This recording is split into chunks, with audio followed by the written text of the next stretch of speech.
জানা গেছে, স্থানীয় নবীপুর হাই স্কুল থেকে এসএসসি পাশ করে কলেজে ওঠার পর ছাত্রলীগে জড়িত হন রিয়াদ। পরে ঢাকায় এসে কোটা বিরোধী ও বৈষম্য বিরোধী আন্দোলনে নেতৃত্ব দেন। এই আন্দোলনের ব্যানারে পরিচিতি বাড়তে থাকলে রাজনৈতিক প্রভাবশালীদের সান্নিধ্যে এসে শুরু করেন চাঁদাবাজি। তার ফেসবুক ঘাটলে দেখা যায় অন্তর্বর্তী সরকারের উপদেষ্টা থেকে শুরু করে বিভিন্ন রাজনৈতিক নেতার সঙ্গে ছবিতে ভরা তার প্রোফাইল। গ্রামবাসীরা বলছেন, এমন হঠাৎ উত্থানে তারা অবাক।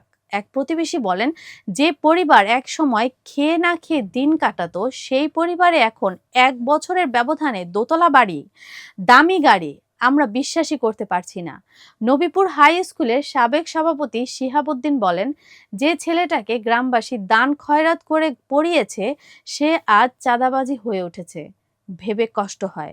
রিয়াদের এমন উত্থানকে সিস্টেমের ব্যর্থতা হিসেবে দেখেছেন স্থানীয়রা। একই সঙ্গে প্রশাসনের প্রতি আহ্বান জানিয়ে তারা বলেন, রিয়াদের মতো মুখোশধারী সমন্বয়করা সমাজের ভেতরেই আরও আছে, তাদের খুঁজে বের করে কঠোর শাস্তির আওতায় আনতে হবে।